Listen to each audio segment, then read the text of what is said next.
Hello, and welcome back to 21.3 SQZ, aka Squeegee Radio. As always, I'm your host, Ocelle, and today we'll be spectating the nightlife of 391D's Zion City, and poking around nosy style in the small town Acadel.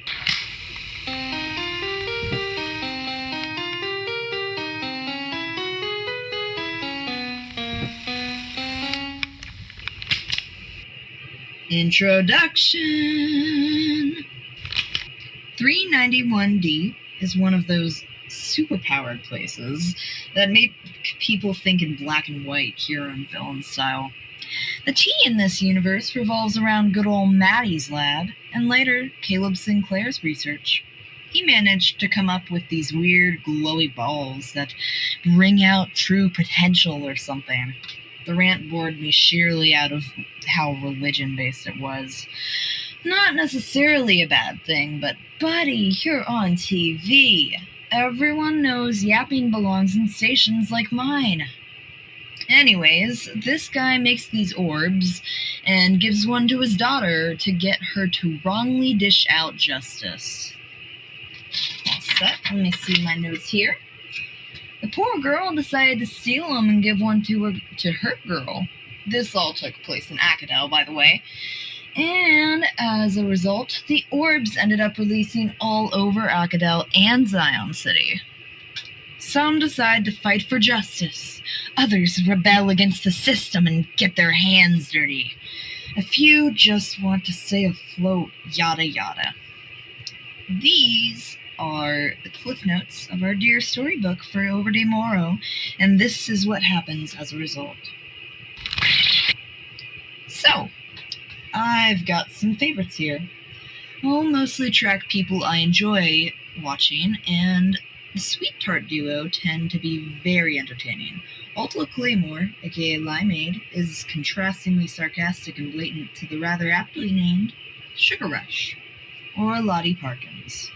Lottie thought it'd be fun for the two to have a theme, and Ulta just made sure everything worked. I see the two now, dressed formally and donning masquerade masks. How peculiar. It seems they'll be sneaking into a politician's party. Lottie isn't all that great at smooth-talking the rich, so it's likely Ulta will be gaining them access to something out of party bounds. It appears I'm mistaken. They've changed into servants' clothes, and Alto's in a closet hacking whilst Lottie plays bodyguard and appreciates the sweets. Alas, not as interesting as I had hoped. We'll just have to move from the Zion citizens over to Acadel once again, and admire the mess that is Abigail Sinclair's love life. After a music break. A highlight in Zion City is real famous. The Connection hates playing interdimensional media. I'll just treat you folks next time. With that, we'll circle on back to Acadel, where Virtue is facing off with Firefly and the Distortion. Poor Elle doesn't know she's facing down her girl, but Abigail knows very well. She's avoided using her weapon. She's really got a bleeding heart. But her dad's putting pressure on her. This is actually also quite boring, so I think I'll transition to talking about a special case. See, there's a girl who's a member of Acadel's church. Willow Tallengale actually got sacrificed by an extremist branch of the church, led by, you guessed it, Caleb Sinclair.